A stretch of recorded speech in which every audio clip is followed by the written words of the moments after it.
The tears staining Abigail Carson's wedding gown matched the streaks of dust kicked up by the carriage wheels as she was forcibly escorted from what should have been the happiest day of her life. Beneath the California sun of 1875, her white dress a labor of love sewn by her own hands over countless midnight hours, now served as a painful reminder of dreams shattered in an instant by a whispered accusation. "I told you she wasn't good enough for my son," Victoria Harrington announced to the stunned wedding guests at the First Presbyterian Church of Petaluma. Her voice carried across the flower-adorned sanctuary with the authority of someone who had controlled the social hierarchy of the prosperous town since her husband struck gold in '49. "A woman who consorts with the ranch hands has no place in our family." Abigail had barely comprehended what was happening when her almost father-in-law, Judge Harrington, commanded the removal of the disgraceful bride from the premises. Before she could defend herself against the vicious lie, two men had gripped her arms and escorted her outside, her protests falling on deaf ears. Now, cast out from her own wedding feast with nothing but her ruined dress and wounded pride, Abigail found herself standing at the edge of Main Street, the afternoon sun beating down on her uncovered head, her veil abandoned in the church's vestibule. "Miss Carson." The deep voice startled her from behind. She turned, hastily wiping tears from her cheeks, to find Vincent Zachary, his tall frame silhouetted against the sun. She recognized him immediately, the quiet cowboy who had delivered cattle to her father's butcher shop for the past year. He always tipped his hat politely but rarely spoke more than necessary. "I saw what happened." His voice was soft despite his imposing height. He stood holding the reins of his chestnut stallion, his expression unreadable beneath the shadow of his wide-brimmed hat. "Figured you might need a friend right about now." Abigail straightened her shoulders. "I appreciate your concern, Mr. Zachary, but I'll be fine. I just need to." Her voice faltered. Where would she go? Her father had sold their modest home in preparation for her moving into the Harrington estate after the wedding. The boarding house where she'd been staying temporarily was paid through only tonight. Vincent shifted uncomfortably. "I don't mean to presume, Miss Carson, but I heard what Mrs. Harrington said." His voice hardened slightly. "It's a damned lie, if you'll excuse my language. You're the most proper lady in this town." A fresh wave of tears threatened, and Abigail blinked rapidly. "Why would you believe me over the Harringtons? They practically own this town." "Because I've got eyes," he said simply. "And I know a decent person when I see one." The church doors opened behind them, and the sound of laughter and music drifted out, the wedding celebration continuing without the bride. Abigail turned away, unable to bear the thought of George celebrating with his family as if she'd never existed. Vincent glanced toward the church, then back at Abigail. "My ranch is about 10 miles out." "It ain't much, but there's a small cabin where my sister stayed before she married and moved east." He adjusted his hat nervously. "You're welcome to use it until you figure things out." "I couldn't possibly. They banished you from the wedding feast," Vincent said, his eyes flashing with unexpected intensity. "Well, let me tell you, Miss Carson, supper's waiting at my place instead. Might not be fancy wedding fare, but it's honest food on an honest table." Abigail hesitated, clutching her hands together. Propriety demanded she decline. A single woman simply didn't go off to a bachelor's ranch unchaperoned. But what choice did she have? Her reputation was already in tatters. "People will talk," she whispered. Vincent's mouth quirked up slightly at one corner. "People already are talking, Miss Carson. Question is, do you care what they say more than having a safe place to sleep tonight?" The church doors opened again, and Abigail saw George's younger brother pointing in her direction. several guests turning to stare. In that moment, her decision was made. "I'd be grateful for your hospitality, Mr. Zachary," she said, lifting her chin with what dignity she could muster. "But only until I can make other arrangements." Vincent nodded, then surprised her by removing his duster coat and draping it over her shoulders, covering the distinctive white gown. "Let's get you out of sight before someone decides to make more of a spectacle of you." He helped her mount his horse, then swung up behind her. The impropriety of their position, his chest against her back, his arms reaching around her to hold the reins, was not lost on Abigail. But at that moment, the scandal of riding with Vincent Zachary seemed inconsequential compared to the humiliation she'd already endured. As they rode away from Petaluma, Abigail didn't look back at the church where her dreams had died. Instead, she focused on the road ahead, acutely aware of the steady heartbeat of the stranger behind her and wondering what terrible mistake she might be making. Vincent's ranch appeared on the horizon just as the sun began its descent. Unlike the sprawling operations of wealthy cattlemen, his was modest, a small but well-maintained main house. A sturdy barn, corrals, and the promised cabin set a respectable distance from the house. "It's not much," Vincent said as he helped her dismount, "but it's paid for and the land's good." "It's lovely," Abigail replied honestly, admiring the neat fencing and the flowers planted along the cabin's front. "Did your sister plant those?" Vincent nodded, leading his horse toward the barn. "Emma always said a house needs flowers to be a home. I've kept them going since she left." The small gesture of tenderness toward his absent sister told Abigail more about Vincent Zachary than any words could have. Despite her circumstances, she found herself curious about this quiet cowboy who had come to her rescue. While Vincent tended his horse, Abigail entered the cabin. It was simple but clean: a bed with a patchwork quilt, a small table with 2 chairs, a wood stove, and a chest for clothing. Someone Vincent, she presumed, had kept it dusted and aired. She was still standing in the middle of the room when Vincent knocked on the doorframe. "I've got some stew on at the house. Should be ready soon if you're hungry." "I couldn't ask you to feed me too," she protested weakly, though her stomach rumbled at the mention of food. In the chaos of wedding preparations, she'd barely eaten all day. "You didn't ask. I offered." He hesitated. "There's a dress of Emma's in that chest. Might fit you well enough until we can get your things from town." Abigail glanced down at her wedding gown, now dust-stained and wrinkled. "Thank you, that's very kind." Vincent nodded once. "I'll leave you to change. Come on up to the house when you're ready." After he left, Abigail opened the chest to find several simple dresses neatly folded inside. She selected a blue calico that seemed close to her size and changed quickly, relieved to be free of the wedding gown that now felt like a costume from someone else's life. She found Vincent at his cook stove, stirring a pot of fragrant stew. The main house was as orderly as the cabin, though distinctly masculine in its sparse furnishings. "Hope you like venison," he said without turning around. "Shot the deer myself last week."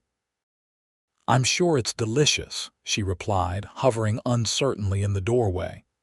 "Mr. Zachary, I don't know how to thank you for your kindness today." Vincent turned then, wooden spoon still in hand. "Vincent," he corrected gently, "and there's no need for thanks. Couldn't leave you stranded in town with those vultures circling." He gestured to the table. "Please sit.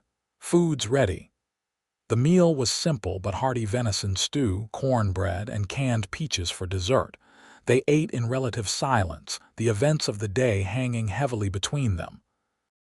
When they finished, Abigail insisted on washing the dishes while Vincent built a small fire in the cabin stove to ward off the evening chill. "I'll ride into town tomorrow," he said as they walked back to the cabin in the gathering dusk.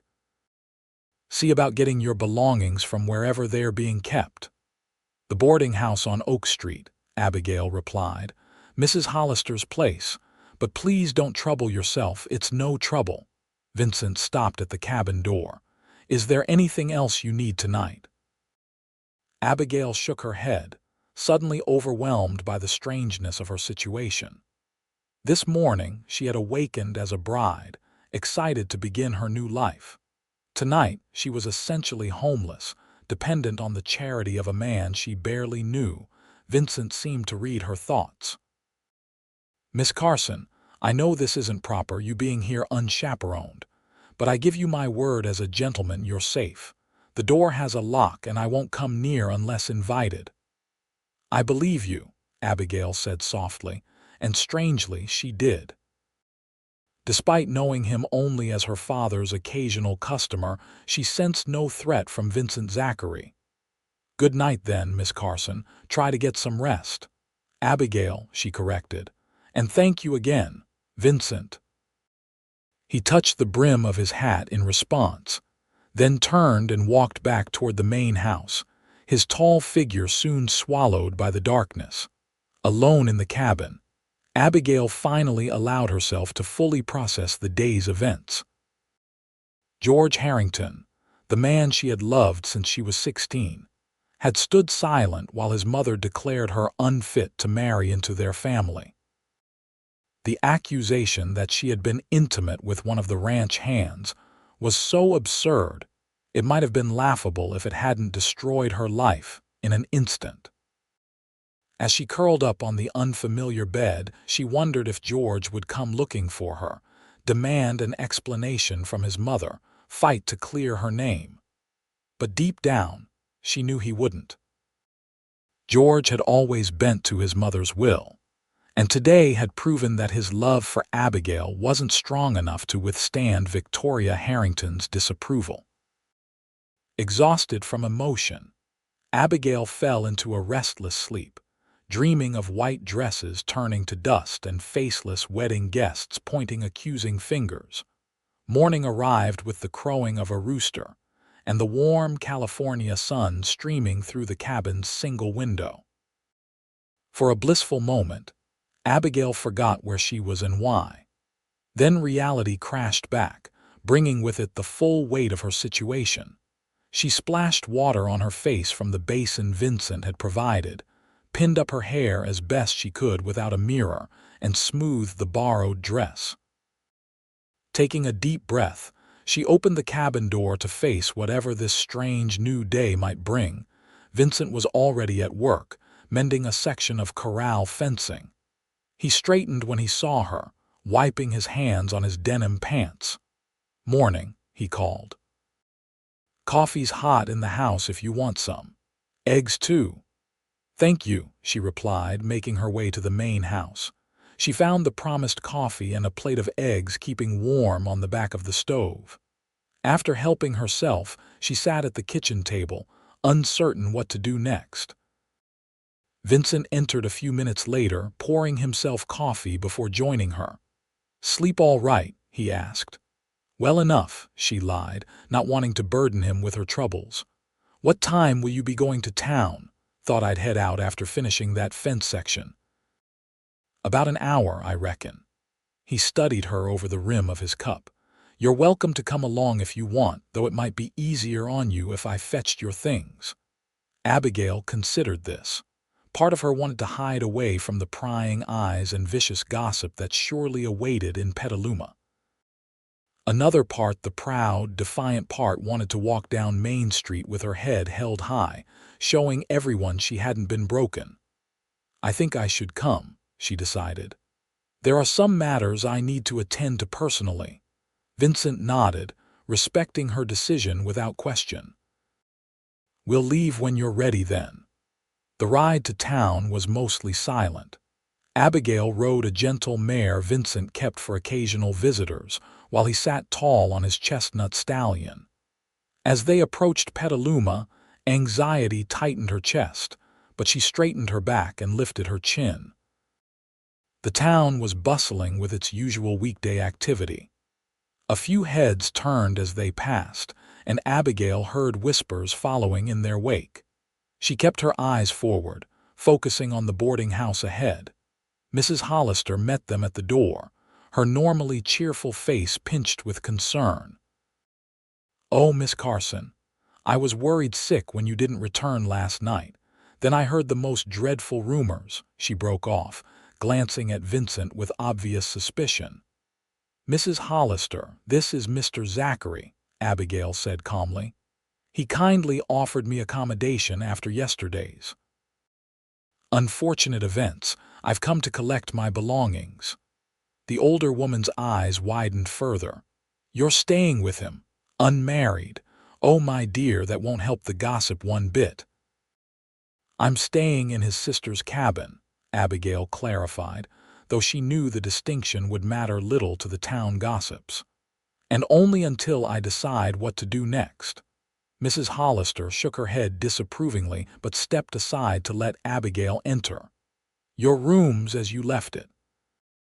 I didn't have the heart to rent it out, even though the Harringtons sent word they wouldn't be paying for it anymore. Of course they hadn't. The humiliation of being abandoned at the altar wasn't enough. They had to ensure she was financially stranded as well." "Thank you for your consideration," Abigail said stiffly. "I'll settle the bill before I leave." Vincent, who had remained silent during this exchange, finally spoke. "I'll wait out here with the horses, Miss Carson. Take your time."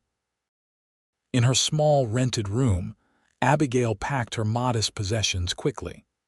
There wasn't much: some clothes, a few books, her mother's silver hairbrush, and the photograph of her parents on their wedding day. Her chest tightened as she wrapped the photograph carefully in a nightgown. How different her parents' wedding day had been from her own disastrous attempt. She was just closing her carpetbag when a knock sounded at the door. Expecting Mrs. Hollister, she called, "Come in." Instead, George Harrington stood in the doorway, his handsome face drawn with what appeared to be genuine distress. "Abby," he said, using the pet name he'd given her when they began courting 2 years ago. Abigail froze, her hand still on the carpetbag.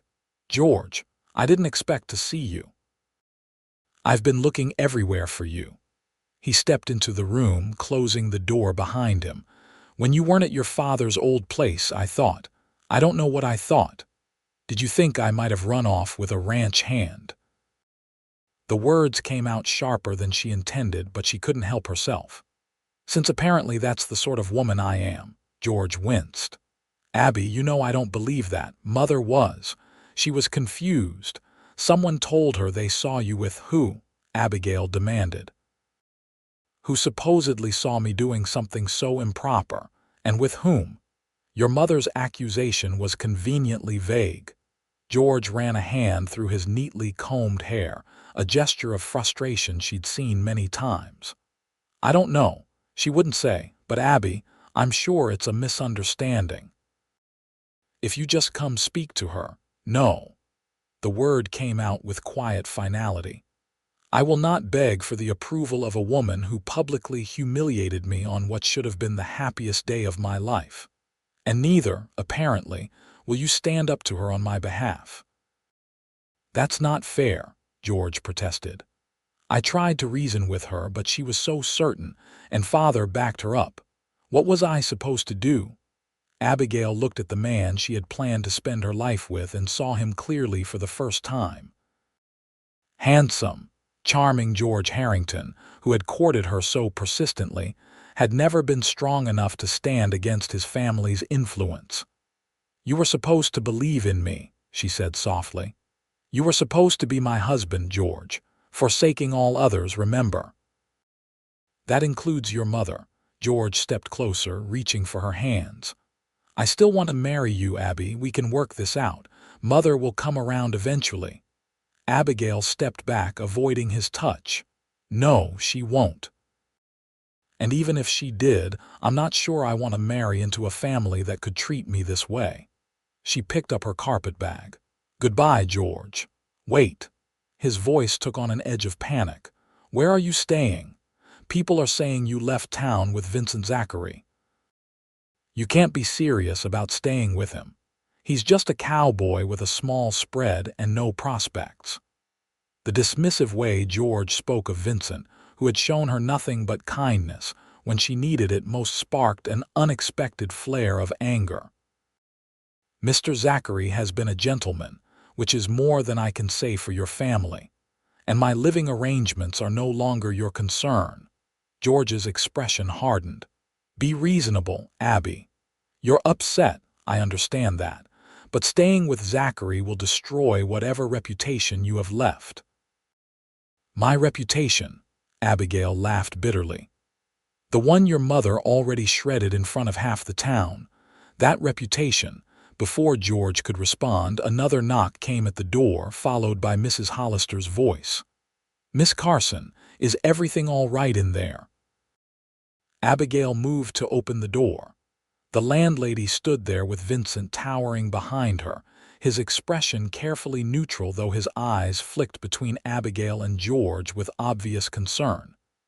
"Everything's fine, Mrs. Hollister," Abigail assured her. "Mr. Harrington was just leaving." George glanced at Vincent with undisguised hostility. "This isn't over, Abby," he said quietly. "When you come to your senses, you know where to find me." He brushed past them all and down the stairs, his back rigid with anger or wounded pride. Abigail couldn't tell which, and found she didn't particularly care. "I'm ready," she told Vincent, lifting her carpet bag.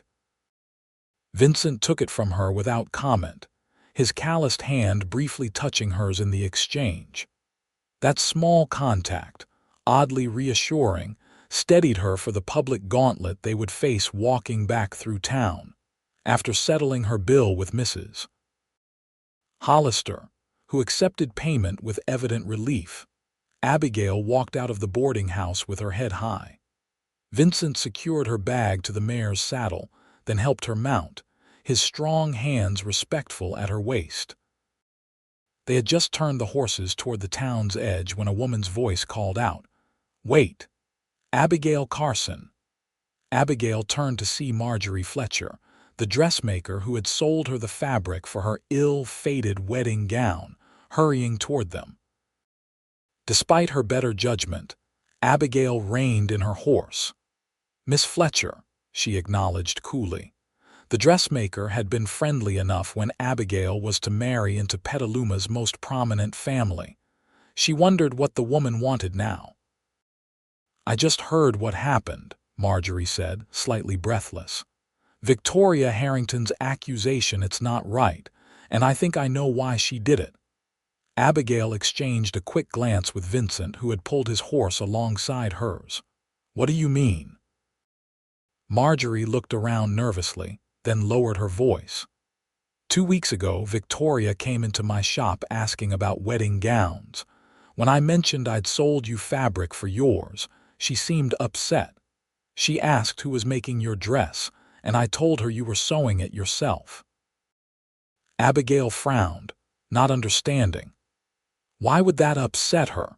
"Because," Marjorie continued, "she then asked if I knew about your father's debts.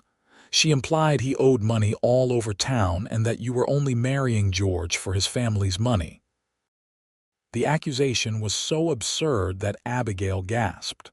Her father, though not wealthy, had been scrupulously honest in his business dealings. The butcher shop had provided them a comfortable living until his death last year. "That's ridiculous," she said. "My father never—" "I know that," Marjorie interrupted. "Everyone who knew Thomas Carson knew he was honest as the day is long, but Victoria was determined to find something, anything to discredit you. When she couldn't prove you were after George's money, I think she made up this other accusation." Vincent, who had remained silent, finally spoke. "Why are you telling us this, Mrs. Fletcher?" The dressmaker straightened her shoulders. "Because it's not right what she did. Abigail's a good girl from a good family. Victoria Harrington may have money and influence, but that doesn't give her the right to ruin someone's life with lies." Abigail was touched by the unexpected support. "Thank you, Miss Fletcher. I appreciate your honesty. Marjorie nodded. You just hold your head high, dear. Not everyone believes Victoria's nonsense. With that, she hurried back to her shop, glancing over her shoulder as if worried about being seen talking to the disgraced bride. As they rode out of town, Abigail mulled over this new information. Why would Victoria be so determined to prevent our marriage? George is her only son. She's always been protective, but this seems excessive even for her. Vincent rode quietly for a moment before responding. Some folks get ideas about who their children should marry. Could be she had someone else in mind for him. Perhaps. But Abigail wasn't convinced. In the 2 years she'd courted George, Victoria had been cool but not openly hostile until recently. Something had changed, and Abigail couldn't help but wonder what. They rode in companionable silence for several miles before Vincent spoke again. What will you do now? You're welcome to stay at the cabin as long as you need, but I reckon you'll want to make your own way. Abigail appreciated his directness. I'm not sure yet. I have some money saved from working at the butcher shop after Father died. Not much, but enough to get me started somewhere new, perhaps. You thinking of leaving Petaluma? Vincent's tone was carefully neutral. I don't see much choice, she admitted. Even with kind souls like Miss Fletcher, the scandal will follow me here. No respectable family will hire me as a governess or companion, and those are the only positions I'm qualified for. Vincent nodded thoughtfully.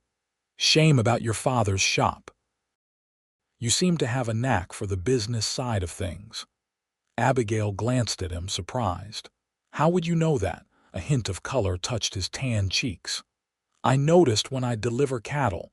You kept the books better than your father did. Always had the figures ready, fair prices calculated. The observation, so specific and so accurate, made Abigail look at Vincent Zachary with new eyes.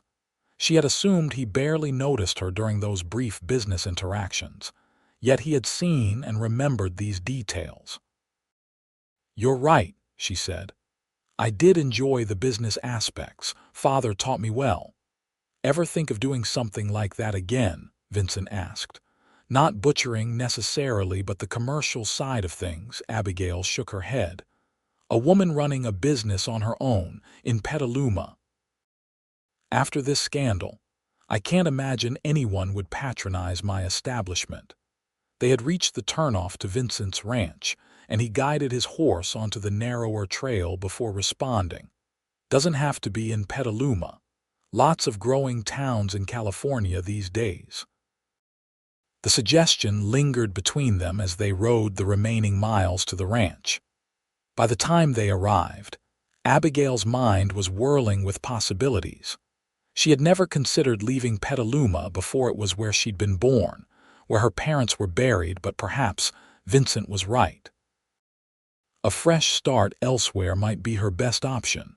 After settling her things in the cabin, Abigail decided to take a walk around the property. The ranch was smaller than the Harrington spread, but well-maintained, with evidence of Vincent's hard work everywhere from the neatly stacked firewood to the carefully tended vegetable garden behind the main house. She found him in the barn, brushing down the horses after their journey. He looked up as she entered, his movements stilling for a moment before he continued his methodical strokes. Your ranch is lovely, Abigail said sincerely.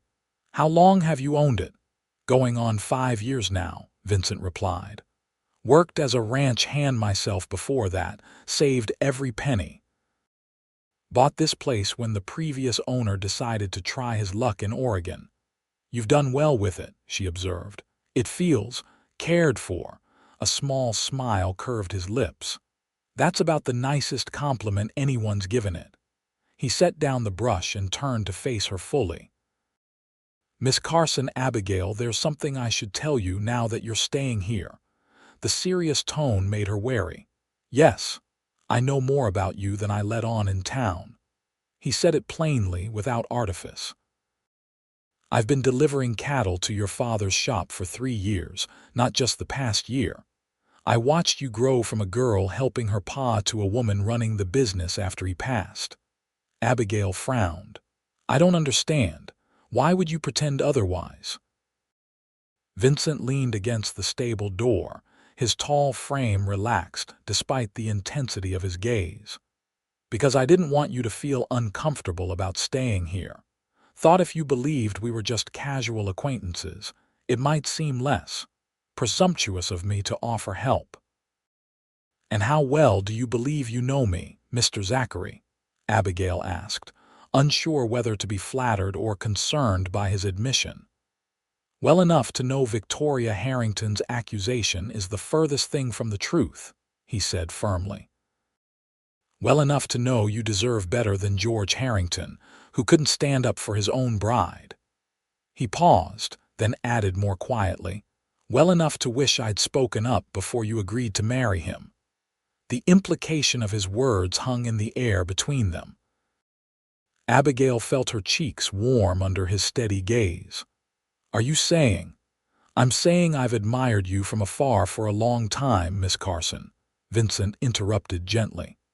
"But you were Thomas Carson's daughter, educated and refined, and I was just a cowboy selling cattle. Then you were George Harrington's intended, and it wasn't my place to speak. Now—" he shrugged. "Now I'm just offering you a safe place to stay while you decide your future. Nothing more, nothing less." Abigail didn't know how to respond. The idea that this quiet, hard-working man had noticed her, had thought of her, long before yesterday's events was both surprising and strangely comforting. "Thank you for your honesty," she finally said, "and for everything else." Vincent nodded once, then returned to brushing the horses, the conversation clearly over as far as he was concerned. Abigail left the barn with her thoughts in greater turmoil than before. Vincent Zachary's admission added yet another layer of complexity to her already complicated situation. She needed time to think, to plan her next steps carefully rather than reacting impulsively to circumstances beyond her control. Back in the cabin, she unpacked her meager belongings, placing her parents' wedding photograph on the small table by the bed. Looking at their happy faces, she wondered what advice they would give her now. Her father had always encouraged her independence, teaching her the business when most men would have considered such knowledge unnecessary for a daughter. Her mother, though gone since Abigail was 12, had instilled in her a strong sense of self-respect. "What would you do, Mama?" she whispered to the photograph. "Where would you go from here?" No answer came, of course, but as Abigail prepared for bed that night, she felt a growing resolve. Whatever path she chose next, it would be of her own making, not dictated by scandal or shame. The next morning brought with it a plan. After breakfast, which Vincent had left keeping warm for her while he worked with the cattle, Abigail made her way to where he was mending a saddle outside the barn. "I'd like to contribute while I'm here," she announced without preamble. "I can cook, clean, tend the garden, whatever would be most helpful." Vincent looked up, a strand of leather in one hand and all in the other. "That's not necessary. You're a guest." "I'm an uninvited refugee," Abigail corrected, "and I'll feel better if I'm useful." He studied her determined expression, then nodded. "All right. Truth is, I could use help with the accounts. Never was much good with figures, and the ranch is growing enough that the bookkeeping's getting beyond me." Abigail hadn't expected this particular offer. "Your accounts?" "You'd trust me with that." "Why wouldn't I?" Vincent asked simply. "You handled your father's books for years. Mine can't be that different, just cattle instead of butchered meat." His easy confidence in her abilities was refreshing after months of George subtly suggesting she would need to leave business matters to him after they married. "I'd be happy to help," she agreed. "Where do you keep your ledgers?" Vincent led her to a small desk in the corner of the main house's front room. The area was neat but clearly underutilized, with a layer of dust on the desktop and ledgers stacked haphazardly on the shelves above. "It's a mess," he admitted, running a hand through his dark hair. "Been meaning to organize it better, but there's always something more pressing to do around the ranch." Abigail surveyed the chaos with a practiced eye. "May I rearrange things? I have a system that worked well for Father's business. Be my guest." Anything that makes sense of this would be an improvement. For the next several hours, Abigail lost herself in the familiar work of organizing financial records. Vincent's bookkeeping was indeed a mess, but the underlying business was sound. He tracked his expenses carefully, if not systematically, and his profits from cattle sales showed steady growth over the past 2 years. By mid-afternoon, she had created a new, orderly system and was calculating his current financial position when Vincent returned from his work. "How bad is it?" he asked, only half joking as he peered over her shoulder at the neat columns of figures. "Not bad at all," Abigail replied honestly. "You're turning a nice profit, especially considering how recently you established the ranch. If you continue at this rate, you could expand significantly within a few years." Vincent's eyebrows rose. "That right?" He studied the ledger with new interest. "Always figured I was doing all right, but it's good to have someone knowledgeable confirm it." "The only issue I see is that you're not separating your personal and business expenses clearly," Abigail explained. "It makes it harder to see exactly how profitable the ranch operations are versus your household costs." "Never thought it mattered since it's all my money either way," Vincent said with a shrug. "It matters for planning," Abigail insisted. "If you know precisely what the ranch operations cost and earn, you can make better decisions about expansion." Vincent considered this, then smiled a rare, full smile that transformed his usually serious face. "Makes sense when you explain it like that. You have a real head for business, Abigail." The compliment, delivered so matter-of-factly, warmed her more than she expected. "Thank you. Father always said the same." "Smart man, your father." Vincent moved away from the desk, giving her space to continue working. "I've got to check the north pasture fence before dark. Will you be all right here?" "Of course," Abigail assured him. "I'll finish organizing these invoices, then start supper. It's the least I can do since you've let me take over your desk." Vincent hesitated at the door. "You don't have to cook.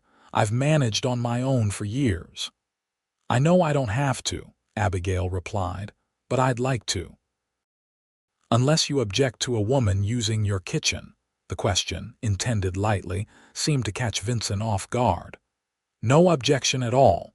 Just don't want you thinking you have to earn your keep. The cabin's yours for as long as you need it, regardless." After he left, Abigail sat back in the desk chair, reflecting on the strange turn her life had taken. 3 days ago, she had been preparing to become Mrs. George Harrington, mistress of one of Petaluma's finest homes. Now she was organizing accounts in a cowboy's modest ranch house and planning to cook his supper. Yet oddly, she felt more at peace than she had in months. The constant pressure to meet Victoria Harrington's exacting standards, George's subtle but increasing attempts to mold her into the wife he thought she should be, all of that was gone. In its place was a simple arrangement with a man who seemed to value her exactly as she was. By the time Vincent returned, darkness had fallen. He entered to find his house transformed, the desk organized, the table set with his plain dishes but arranged with care, and the aroma of chicken and dumplings filling the air. "Something smells mighty fine," he said, hanging his hat on the peg by the door. "I hope you don't mind that I helped myself to ingredients," Abigail said, suddenly self-conscious. "I found a chicken in the cold box and vegetables from your garden. Mind?" I haven't had a home-cooked meal like this since Emma left." Vincent washed his hands at the basin, then took his seat at the table. "Though I should warn you, if you keep cooking like this, I might not want to let you leave." He said it lightly, but something in his tone made Abigail glance up sharply. Vincent was focused on filling his plate, however, his expression giving nothing away. They ate in comfortable silence for a few minutes before Abigail broached the subject that had been on her mind all day. "I've been thinking about what you said about other growing towns in California." Vincent looked up, attentive. "Oh, yes. I was wondering if you know of any that might be more welcoming to a woman in my situation, somewhere I could perhaps start a small business." Vincent considered this as he chewed thoughtfully. "What kind of business did you have in mind?" "I'm not entirely sure yet," Abigail admitted. "I know women who have succeeded as milliners or dressmakers, but my skills lie more in commerce than crafts. I was thinking perhaps a small general store or mercantile." "Takes capital to start something like that," Vincent observed, not unkindly. "I have some savings," Abigail said. "Not enough for a large operation, but perhaps sufficient for a modest beginning." Vincent nodded. "There's a growing settlement about 30 miles east Silver Creek. It's smaller than Petaluma, but expanding quickly with the new silver mine operations. They could use more businesses to support the growth." He paused. "Folks there might be too busy with their own concerns to worry about Petaluma gossip." "Silver Creek," Abigail repeated, considering. "Do you trade there?" "Sometimes," Vincent confirmed. "They've got a decent cattle market for the mining operations." "I could take you there to have a look around if you'd like." The offer was practical, without a hint of the pity Abigail had dreaded. "I'd appreciate that very much." After dinner, as Abigail prepared to return to the cabin for the night, Vincent cleared his throat awkwardly. "I've been thinking about your situation," he said. Abigail braced herself. Was he going to suggest she find other accommodations after all? "If you're worried about your reputation because you're staying here," Vincent continued, "we could. That is, I could speak to the pastor about making our arrangement more proper." It took Abigail a moment to understand his meaning. When she did, her eyes widened. "Are you proposing marriage, Mr. Zachary?" Vincent shifted uncomfortably. "Not in the romantic sense, no. More of a practical arrangement. You need somewhere to live without scandal. I could use help with the accounts and, well, having a woman's touch around the place." He rushed on. "It wouldn't have to be a real marriage if you didn't want separate rooms, just the legal protection of my name." Abigail was speechless. Of all the solutions to her predicament, this was one she hadn't considered. A marriage of convenience with Vincent Zachary, the quiet cowboy who had rescued her from public humiliation. "That's very generous of you," she finally managed, "but I couldn't accept." "You hardly know me." "I know enough," Vincent said simply, "and it's just an option to consider, not a demand. The cabin is yours either way for as long as you need it." With that, he bid her good night and returned to the main house, leaving Abigail to ponder his unexpected offer as she walked to the cabin in the gathering darkness. A marriage of convenience. The concept wasn't unheard of in the West, where practical considerations often outweighed romantic notions. But Abigail had always expected to marry for love, had believed she was doing so with George, until his failure to defend her revealed the weakness of his attachment. Vincent Zachary was offering her safety, respectability, and independence of a sort. He hadn't mentioned love indeed, had specifically clarified that romance wasn't part of his proposal. Yet there had been something in his eyes when he spoke that suggested his feelings might run deeper than he admitted. As she prepared for bed, Abigail acknowledged that she needed more time to know her own mind. The wounds from George's betrayal were too fresh. her future too uncertain to make such a momentous decision yet. The next morning, she told Vincent she needed time to consider his offer. He accepted this with characteristic equanimity, neither pressing for an answer nor withdrawing the proposal. "The offer stands," was all he said. "Meanwhile, how about we ride to Silver Creek tomorrow? You can see if it might suit your purposes, whether you decide to go your own way or—" He left the alternative unspoken. Abigail agreed, grateful for his practical approach to her dilemma. They set out early the next day, Abigail again riding the gentle mare. The journey to Silver Creek took several hours, giving them ample time to talk. Vincent, normally reticent, proved to be knowledgeable about the region's history and development. He pointed out landmarks, told stories of the early settlers, and explained the changes the silver mining operations had brought to the area. Abigail found herself enjoying his company more than she had expected. Unlike George, who had often dominated conversations with tales of his own accomplishments, Vincent listened as much as he spoke, asking thoughtful questions about her experiences and opinions. Silver Creek came into view around midday, a bustling settlement nestled in a valley between rolling hills. Though smaller than Petaluma, it had a vibrant energy. The main street featured several established businesses, a hotel, saloon, blacksmith, and general store, as well as newer enterprises still being constructed. "It's growing faster than I expected," Vincent observed as they rode down the main thoroughfare. "New buildings since I was here last month." Abigail took in the busy scene, miners coming and going, freight wagons unloading supplies, women shopping or carrying laundry. "It seems energetic." "That's one word for it," Vincent agreed with a slight smile. "Silver strikes tend to attract all sorts, some respectable, some less so, but the town's establishing itself as more than just a mining camp. They've got a school now, and I hear they're building a proper church." They stopped at the hotel for a meal, drawing curious glances from the other patrons.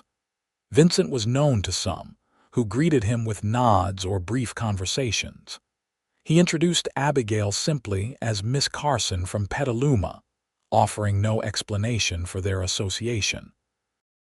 After eating, they walked the length of the main street, Abigail assessing the businesses with a practiced eye. The existing general store was doing brisk trade, but seemed understocked in certain areas. There was no millinery, and the clothing selection in the general store was minimal, mostly work clothes for miners, rather than items a respectable woman might want.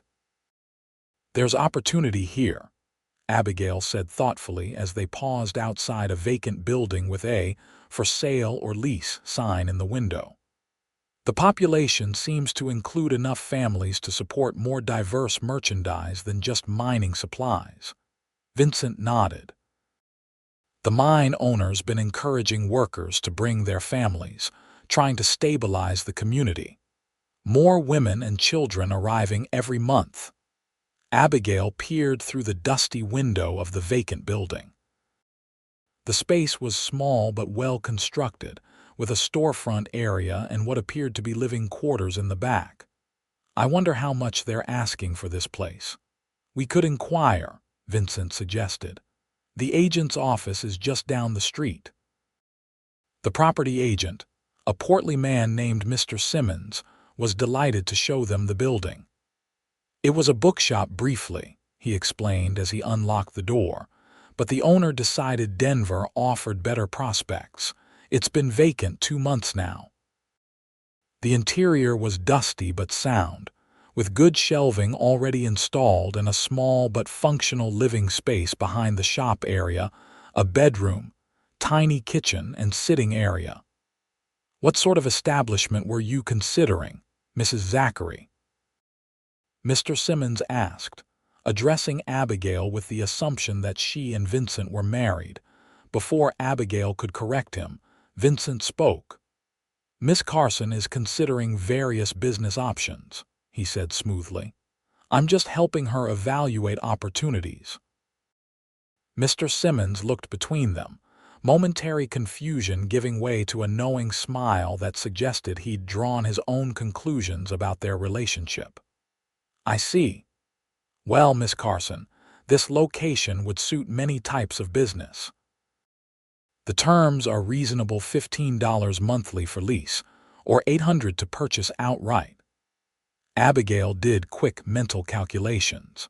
Her savings of just over $500 would not be enough to purchase the building and stock a store.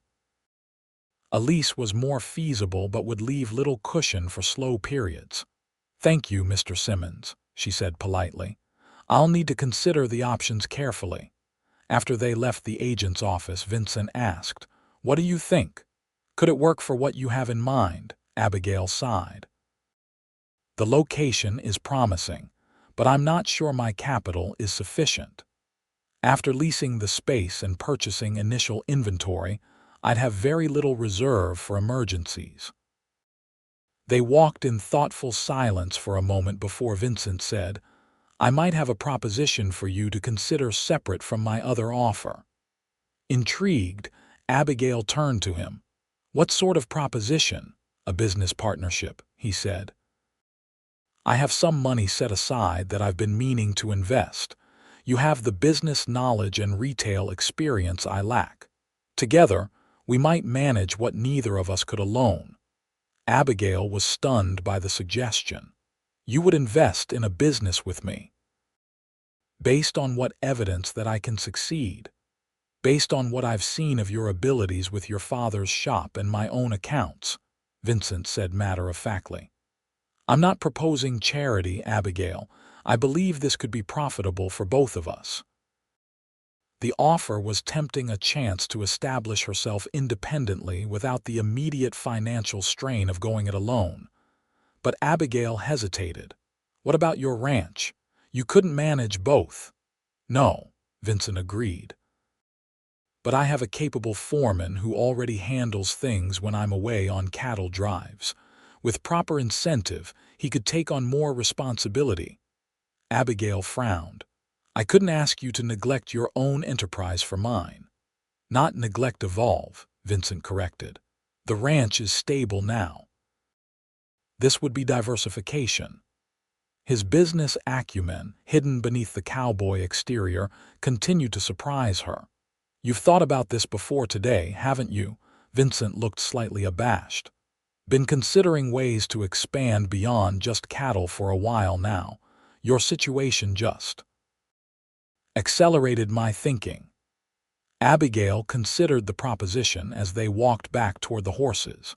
A business partnership would give her the financial security to establish herself in Silver Creek, while allowing her to maintain her independence. It didn't require the personal commitment of marriage but offered practical benefits to them both. I'd need to think about it, she said finally. And if I agreed, we would need clear terms in writing investment amounts, profit distribution, responsibilities. Vincent nodded, seeming pleased rather than offended by her caution. Wouldn't expect anything less. Take all the time you need. The ride back to Vincent's ranch was quieter, both absorbed in their own thoughts about the potential partnership. Abigail found herself warming to the idea more with each passing mile. It offered a path forward that depended on her skills and abilities rather than charity or compromise. They were within sight of the ranch when Vincent suddenly reined in his horse, his posture alert. We have visitors, he said, nodding toward the house where a carriage stood in the yard. Abigail felt a flutter of anxiety. Can you tell who it is? Vincent squinted. Looks like the Harrington carriage. Abigail's stomach dropped. George, or worse, his mother had come looking for her. She briefly considered asking Vincent to turn around to avoid the confrontation, but pride stiffened her resolve. She would not hide. Let's go see what they want, she said, urging her mare forward. As they approached, the figures on the porch came into focus: George and, to Abigail's surprise, his younger sister Louisa. There was no sign of Victoria Harrington. George stepped forward as they dismounted, his expression a mix of relief and something that looked like jealousy as Vincent helped Abigail down from her horse. "Abby," he said, ignoring Vincent completely. "Thank God you're safe. I've been worried sick." "As you can see, I'm perfectly fine," Abigail replied coolly.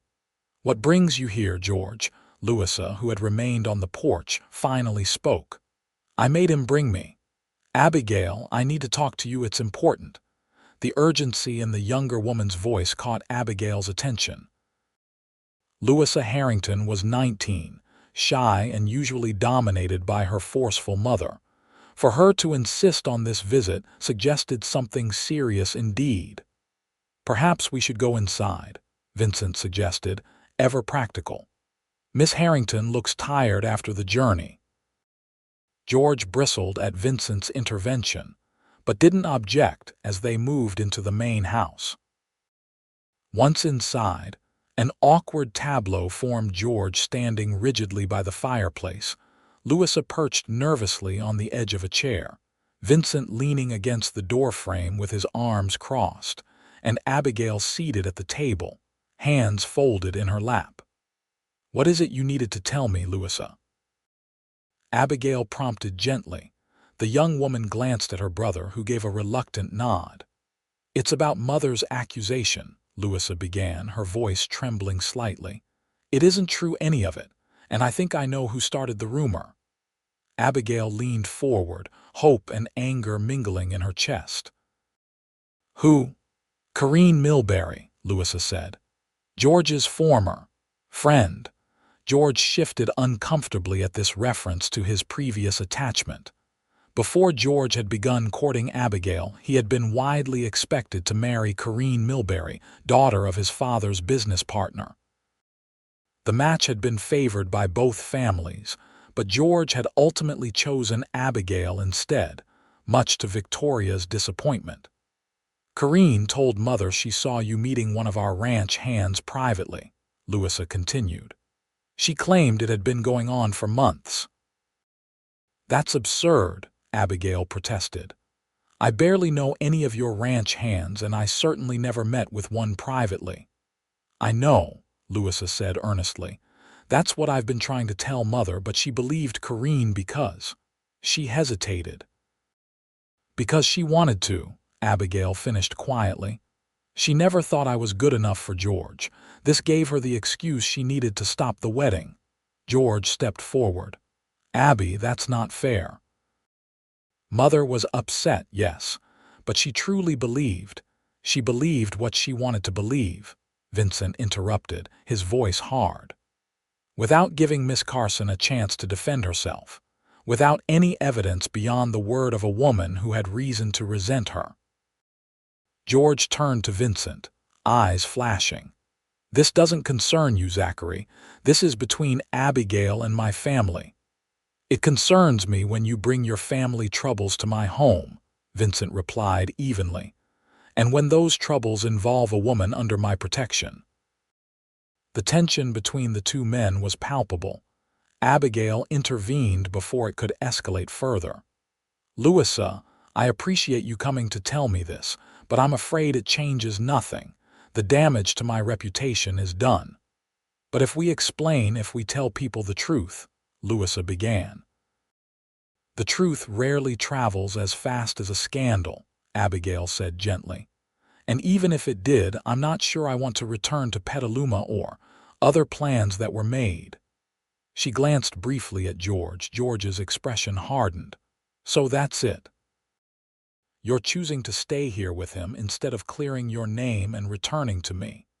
"I'm choosing to move forward with my life," Abigail corrected. "Mr. Zachary has kindly offered me shelter while I make arrangements for my future. I'm considering establishing a business in Silver Creek." "A business?" George looked genuinely shocked. "Abby, be reasonable. A woman alone running a business after everything that's happened. Come home with me. Once Mother understands her mistake, I will never again put my fate in Victoria Harrington's hands," Abigail interrupted firmly. or in the hands of a man who couldn't stand up to her for the woman he claimed to love? The words hung in the air, harsh but true. George flinched as if she had struck him. Louisa looked down at her hands, embarrassed for her brother. Finally, Vincent broke the silence. "It's getting late." "Miss Harrington, Mr. Harrington, you're welcome to stay for supper before you head back to town." The invitation, polite but reserved, reminded everyone of his position as host. George declined stiffly, but Louisa, looking exhausted from the emotional confrontation, accepted with visible relief. Abigail excused herself to the cabin to freshen up, needing a moment alone to process what she had learned. Corinne Milbury's jealousy and Victoria's willingness to believe the worst had combined to destroy what should have been the happiest day of her life. Yet sitting here in Vincent's spare cabin, Abigail found herself wondering if perhaps they had inadvertently done her a favor. Would a lifetime with George, always subject to his mother's influence, have brought her happiness? Would she ever have discovered her own strength, her own capabilities, if she had become Mrs. George Harrington? By the time she returned to the main house, Vincent had managed to create a surprisingly comfortable atmosphere.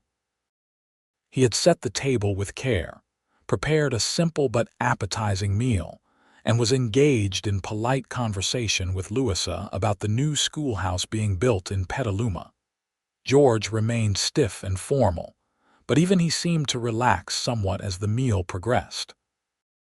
Abigail found herself observing the interactions with new prospective Vincent's quiet confidence alongside George's brittle pride, Louisa's genuine warmth compared to her brother's conditional affection.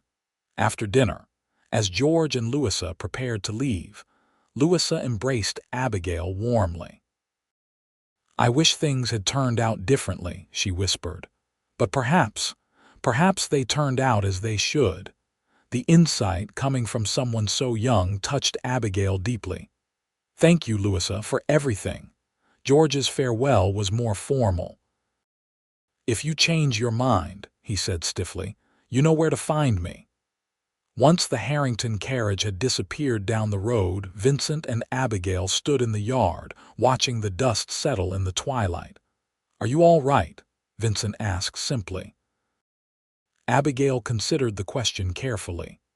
"Yes," she said, somewhat surprised to find it was true. "In fact, I think I'm better than I've been in a long time." Vincent nodded, understanding in his eyes. "Good, that's good." They stood in companionable silence for a moment before Abigail said, "About your business proposition, I've been thinking." "Oh." Vincent's tone was neutral, but she caught the flicker of interest in his expression. "I'd like to accept," she said decisively. "A partnership in a store in Silver Creek makes sense for both of us. But I want everything in writing, as I said, clear terms that protect both our interests." Vincent's face broke into one of his rare, transformative smiles. "I wouldn't have it any other way." "We can draw up the papers tomorrow if you'd like." "Tomorrow," Abigail agreed. Then, feeling suddenly shy, she added, "Thank you, Vincent, not just for the business opportunity but for everything. You've been kind when you had no obligation to be." Vincent looked at her for a long moment, his expression softening in the gathering dusk.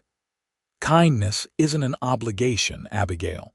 Sometimes it's a privilege." With those simple words, he touched something in her heart that George's more elaborate declarations of love never had.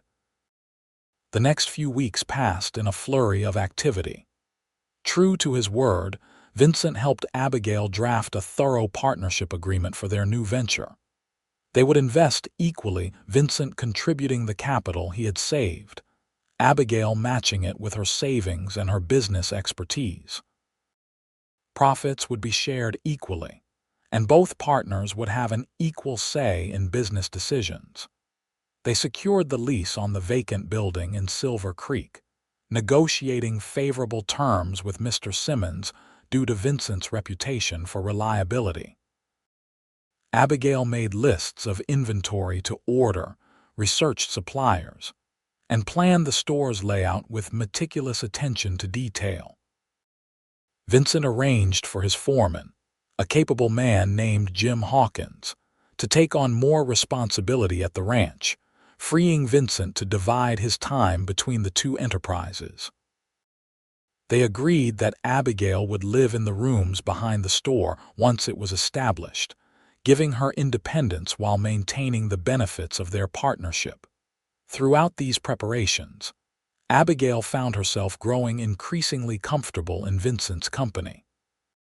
His quiet strength, his genuine respect for her abilities, and his straightforward approach to problems were qualities she valued more with each passing day. For his part, Vincent seemed to take pleasure in her presence at the ranch. He consulted her on decisions, listened attentively to her ideas, and occasionally revealed glimpses of a dry wit that made her laugh unexpectedly. The rigid formality that had characterized their early interactions gradually gave way to a warm companionship. One evening, as they sat on the porch after supper, going over their plans for the store's grand opening, Vincent surprised her with a question. "You never asked about my other offer," he said, his eyes on the distant hills rather than on her face. Abigail set down the inventory list she'd been reviewing. "Your marriage proposal, you mean?" Vincent nodded, still not looking at her. "Just wondered if you'd considered it at all, or if it was off the table entirely." The question caught Abigail off guard. With all the business preparations, she had indeed set aside that particular offer, focusing instead on their commercial partnership. "I thought perhaps you'd withdrawn it," she said carefully, "since we've been so focused on the store." Vincent finally turned to face her, his expression serious but open. "I don't withdraw offers once made," he said simply.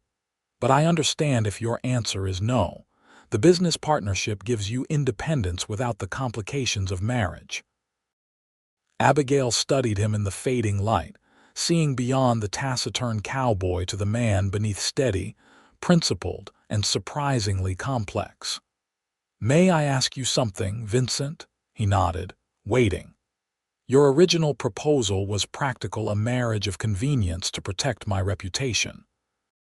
Is that still all it would be?" A flicker of something vulnerability perhaps crossed Vincent's face before he answered. "No," he admitted quietly, "not anymore." The simple honesty of his response moved her deeply. "When did it change for you?" Vincent considered this, his gaze thoughtful. "Can't rightly say. Maybe it was never just practical on my part. Like I told you, I've admired you for longer than you knew." "But admiration isn't love," Abigail pointed out gently. "No," Vincent agreed, "but it's a start, and what I feel now—" He paused, seemingly searching for the right words. "What I feel now is more than admiration, but I won't pressure you, Abigail. I know your heart's been hurt and you need time." Abigail was silent for a long moment, turning his words over in her mind. Since the disastrous wedding day, she had been so focused on survival, on rebuilding her life and her dignity, that she had scarcely examined her own changing feelings. "I care for you, Vincent," she finally said. "More than I expected to, but I'm not ready to make that decision yet. Can we? Can we proceed with our business plans for now and let the rest develop as it will?" Vincent's smile was gentle. "We can. The offer stands whenever, if ever, you're ready to consider it." The simplicity of his acceptance, without pressure or condition, confirmed what Abigail was beginning to suspect, that in Vincent Zachary she had found a rare and valuable partner, whether in business or in life. The grand opening of Carson and Zachary's mercantile in Silver Creek took place on a sunny Saturday in early autumn, 4 months after Abigail's ill-fated wedding day. The store, freshly painted and stocked with carefully selected merchandise, drew curious customers from throughout the growing town. Abigail had moved into the rooms behind the shop a week earlier, establishing her independence while maintaining close communication with Vincent, who divided his time between the ranch and the store. The arrangement worked while Vincent handled deliveries and negotiations with suppliers, while Abigail managed day-to-day operations and customer relations. The business thrived from the beginning. Abigail had correctly assessed the needs of the community, stocking not only practical necessities, but also items that brought comfort and beauty to the hardscrabble lives of the mining family's quality fabrics. Books, toys for children, and modest luxuries like good soap and hair ribbons. Word spread about the new store with its fair prices and accommodating proprietress. Women particularly appreciated having another female merchant to consult about their needs, and men found Vincent's straightforward dealing a refreshing change from some of the town's more opportunistic businessmen. As autumn deepened toward winter, Abigail found herself increasingly content with her new life. The shame and scandal of Petaluma seemed distant now, replaced by the satisfaction of building something worthwhile. She developed friendships among the townswomen, particularly with Sarah Donnelly, the schoolteacher, and Maria Vasquez, who ran the town's small restaurant. Vincent visited regularly, staying in the hotel when business required him to remain overnight. Their partnership flourished, both commercially and personally. They developed an easy rhythm of collaboration, each respecting the other's strengths and compensating for weaknesses. What Abigail hadn't anticipated was how much she would miss Vincent's presence when he was at the ranch. Their evening conversations on the porch, the shared meals, the quiet companionship all had become precious to her in ways she was only now beginning to fully appreciate. On a crisp December evening, with Christmas just 2 weeks away, Vincent arrived at the store as Abigail was closing for the day. Snow had begun to fall, dusting his hat and shoulders as he entered, stamping his boots on the threshold. "Wasn't sure I'd make it before the storm hit," he said, removing his hat. "Roads are already getting bad." Abigail looked up from the ledger she was balancing, her face brightening at the sight of him. "I'm glad you did. I was beginning to worry." Vincent's eyes crinkled at the corners. "Worried about me, were you?" "About our delivery schedule," Abigail corrected primly, though her smile belied the businesslike tone. "Mr. Peterson's order of Christmas gifts for his children is due tomorrow." "Ah, of course. The schedule." Vincent hung his coat on the rack by the door, his expression amused. "Well, you'll be pleased to know I've brought Mr. Peterson's order with me, along with the other items on your list." He produced a folded paper from his pocket, "and a few extras I thought might sell well for the holiday." Abigail took the list, their fingers brushing briefly in the exchange. The small contact sent an unexpected warmth through her, a reaction she noticed happening more frequently when Vincent was near. "You know," she said, examining the additions he'd made, "you have good instincts for merchandise." "These silk handkerchiefs were exactly what I was thinking of ordering next." "Must be spending too much time around you," Vincent replied. "Your business sense is rubbing off on me." The easy compliment, delivered without flattery or condescension, was typical of Vincent's approach to their partnership. He genuinely valued her expertise, never treating her as lesser despite the social conventions that placed women's business acumen below men's. "The snow's getting heavier," Abigail observed, moving to the window. "You should probably stay in town tonight." Vincent joined her at the window, standing close enough that she could feel the warmth radiating from his tall frame. "Looks that way. I'll head over to the hotel after we've brought in the deliveries from the wagon." Abigail hesitated, then said, "You could stay here instead, in the spare room." At his raised eyebrow she added hastily, It would be more convenient for unloading the goods first thing tomorrow and more economical than the hotel. Vincent studied her face carefully. Are you sure? People might talk. Abigail smiled slightly. People already talk, Vincent. Question is, do we care what they say more than what makes practical sense for our business? His slow smile told her he recognized his own words from the day they'd met, thrown back at him now. Well, when you put it that way, Miss Carson, I accept your practical business offer. They worked together to bring in the deliveries before the snow made it impossible, stacking crates and parcels in the storeroom for unpacking the next day. The physical labor in close quarters heightened Abigail's awareness of Vincent, his strength as he lifted heavy crates, the clean scent of his soap when he moved past her, the careful way he handled delicate items. After the wagon was unloaded, they shared a simple supper in Abigail's small kitchen. The domesticity of the scene struck Abigail forcefully as she watched Vincent across the table, his features softened in the lamplight. This was how it might be if they were married, sharing meals and conversation at day's end, working side by side toward common goals. The thought no longer frightened her as it once might have. Indeed, she found it increasingly appealing. Penny for your thoughts, Vincent said, breaking into her reverie.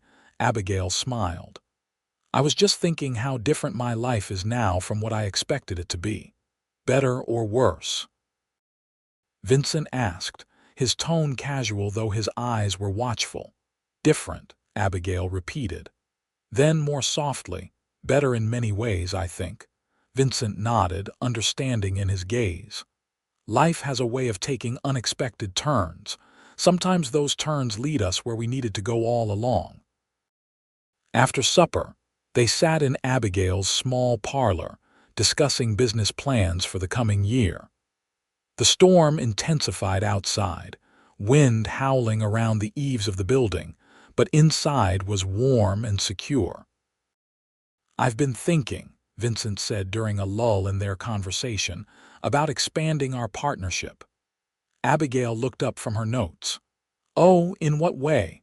The cattle business is doing well and so is the store, Vincent explained. With the profits from both, we could potentially invest in other ventures, perhaps property in Silver Creek, as the town grows. The suggestion intrigued Abigail. That could be promising. Property values are likely to increase substantially if the mining operations continue to prosper. Vincent nodded. Exactly my thinking, but it would mean a longer-term commitment to our partnership. I wouldn't want to proceed if you had any thoughts of dissolving our arrangement in the near future. There was a question beneath his statement, one that had less to do with business than with their personal relationship. Abigail recognized it for what it was: Vincent's careful way of asking about her plans, her feelings, without pressuring her for more than she was ready to give. I have no intention of dissolving our partnership, Vincent, she said deliberately. In fact, I've been thinking it might be beneficial to formalize it further. Vincent set down his coffee cup, his full attention on her face. Formalize it? Abigail took a deep breath, gathering her courage. Yes. Your offer of marriage, is it still open for consideration? Vincent's expression shifted from surprise to careful hope. It is. But Abigail, I don't want you to accept out of practicality or gratitude. If we marry, I want it to be because I love you, Abigail finished for him.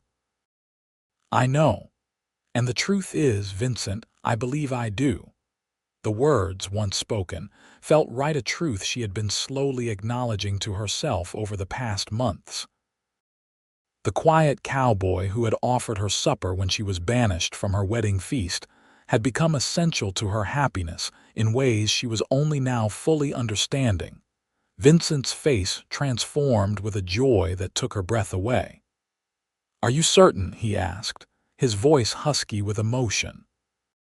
I don't want you to have any doubts. Abigail rose from her chair and moved to sit beside him on the small sofa. The only thing I'm certain of in this world is that you are a good man, Vincent Zachary, a man I've come to respect, admire, and yes, love. If your offer still stands, I would be honored to become your wife." Vincent reached for her hand, his calloused fingers gentle as they enclosed hers. "Abigail Carson," he said solemnly, "nothing would make me happier than to have you as my wife, not for convenience or appearances, but because I love you more than I ever thought possible." The simple, heartfelt declaration moved Abigail deeply.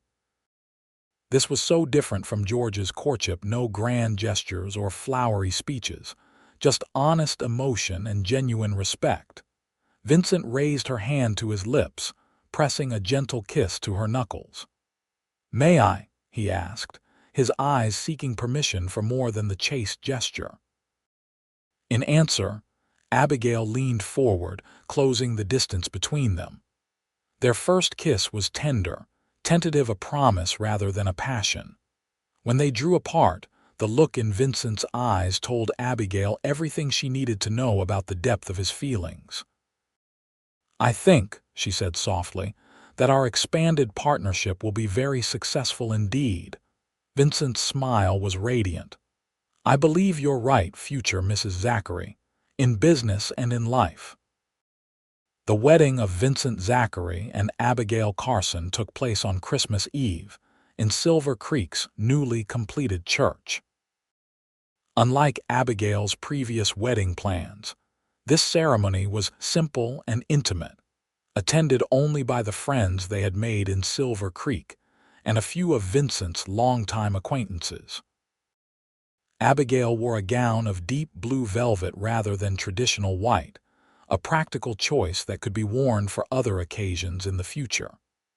Vincent, unaccustomed to formal attire, nonetheless cut a handsome figure in a new suit purchased specifically for the occasion. As they exchanged vows before Reverend Miller, Abigail reflected on the strange path that had led her to this moment. The humiliation that had seemed unbearable 6 months ago had ultimately guided her to greater happiness than she could have imagined. The reception was held in the town hall, decorated with evergreen boughs and red ribbons for the holiday. The celebration was modest compared to what the Harrington wedding would have been, but filled with genuine warmth and goodwill from the community that had welcomed them both. As Vincent led Abigail in a dance, holding her with careful reverence, he whispered, "Happy, Mrs. Zachary?" "Very happy, Mr. Zachary," she replied, smiling up at him. "Though I still can't quite believe how everything turned out." "Believe it," Vincent said, his eyes reflecting the candlelight. "From the moment I said supper's waiting here, I hoped someday you'd decide to stay for good." Abigail laughed softly. "You certainly played a long game, Mr. Zachary." "Worth every minute of the wait," he assured her, pulling her slightly closer as they continued to dance. Later that night, as they drove through the snowy darkness toward the ranch, their home, now Abigail nestled against Vincent's side beneath the heavy blankets in the sleigh. The stars shone brilliantly in the clear winter sky, and the only sounds were the rhythmic hoofbeats of the horses and the runners gliding over snow. "You know," Abigail said thoughtfully, "I never properly thanked Victoria Harrington." Vincent glanced down at her, eyebrows raised. "Thanked her?" "For what?" "For banishing me from the wedding feast," Abigail explained. "If she hadn't, I might never have found my way to your supper table or discovered what true partnership could be." Vincent's arm tightened around her shoulders. "Then I suppose I owe her a debt of gratitude as well, though I doubt she'd appreciate hearing it." "Probably not," Abigail agreed with a small laugh. "But I've learned that sometimes what appears to be our greatest misfortune can lead to our greatest blessing." As the sleigh crested the hill, the ranch came into view, warm light glowing from the windows of the main house, where Vincent's foreman had lit lamps in anticipation of their arrival. It looked like a haven in the snowy landscape, a place of welcome and belonging. "Welcome home, Abigail," Vincent said softly as he guided the horses toward the yard. "Home," Abigail repeated, the word filled with meaning and promise. "Yes, I believe it is." 5 years later, Abigail stood on the porch of their expanded ranch house, watching Vincent teaching their 3-year-old son Thomas to ride his first pony. Her hand rested protectively on her swollen belly, where their second child, a daughter, according to the midwife's predictions, would arrive in another month. The years had brought changes and growth beyond anything Abigail could have imagined on that fateful day when she was banished from her own wedding. Carson and Zachary's mercantile had flourished, expanding to larger premises on Silver Creek's Main Street. They had indeed invested in property, as Vincent had suggested, now owning several buildings in the growing town, as well as additional land adjoining the original ranch. More importantly, their personal partnership had deepened into a love that sustained them through challenges and celebrated triumphs. Vincent, once so reserved, had blossomed into a demonstrative husband and doting father. Abigail, who had once defined herself primarily through her relationship to others, had found confidence in her own abilities and judgment. Occasionally, news reached them from Petaluma. George Harrington had eventually married Corinne Milbury after all, fulfilling his mother's original wishes. Louisa had wed a professor from San Francisco and moved to the city, maintaining sporadic but friendly correspondence with Abigail. Victoria Harrington's health had declined significantly, according to Louis's letters. The formidable woman who had once wielded such power over Abigail's fate was now largely confined to her home. Her influence in Petaluma society diminished. Abigail felt no satisfaction in this news, only a distant pity and gratitude that her own life had taken such a different direction. "Mama." "Look at me," Thomas called, his small face alight with pride as Vincent led the gentle pony in a circle. "I see you, sweetheart. You're riding beautifully," Abigail called back, smiling as Vincent winked at her over their son's head. Later, after Thomas was tucked into bed with stories and kisses, Abigail and Vincent sat on the porch swing as they often did in the evenings, watching the sunset paint the hills gold and crimson. "I had a letter from Jim today," Vincent said, referring to his former foreman who now managed one of their satellite ranches. "Cattle prices are holding strong. Looks like another good year." "That's wonderful," Abigail replied, leaning comfortably against his shoulder. "The store's quarterly figures are excellent as well. Sarah's doing a fine job managing day-to-day operations." Their business discussions had become a pleasant ritual, a shared interest that complemented their personal connection. They made decisions together, each respecting the other's expertise and perspective.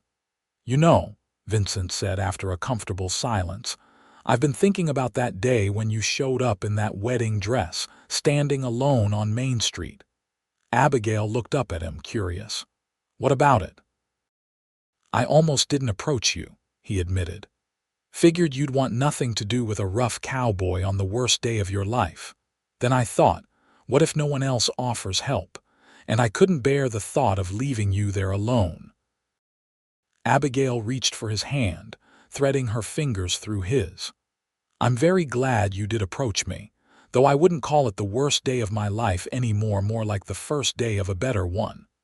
Vincent smiled, pressing a kiss to her temple. "Even with all the gossip and scandal that followed." "Even with that," Abigail confirmed. "The people whose opinions truly mattered saw through the lies eventually, and those who didn't, well, they weren't worth worrying about in the first place." Vincent's hand moved to rest gently on her rounded belly, where their unborn daughter shifted and kicked. "Our children will never know that version of you, the disgraced bride. They'll only know their mother as the respected businesswoman and beloved wife she is." The thought warmed Abigail deeply. And they'll know their father as the honorable man who said supper's waiting here when everyone else turned away. Vincent chuckled, the sound rumbling pleasantly against her side. Not exactly the most romantic proposition a woman's ever received. On the contrary, Abigail countered, turning to meet his gaze. It was exactly what I needed at that moment, not empty compliments or grand gestures, but practical kindness and simple decency. Vincent's eyes, still as blue and direct as the day they'd met, softened with emotion. I'm grateful every day that you accepted that humble invitation. And I'm grateful every day that you offered it, Abigail replied, reaching up to touch his weathered cheek. Who could have imagined that being banished from a wedding feast would lead to the greatest happiness of my life? As the last light faded from the western sky, they sat together in the gathering dusk. Their shared past a foundation for the future. They continued to build together a future far richer and more fulfilling than either could have envisioned on that fateful day, when a disgraced bride and a kind-hearted cowboy first began their journey together.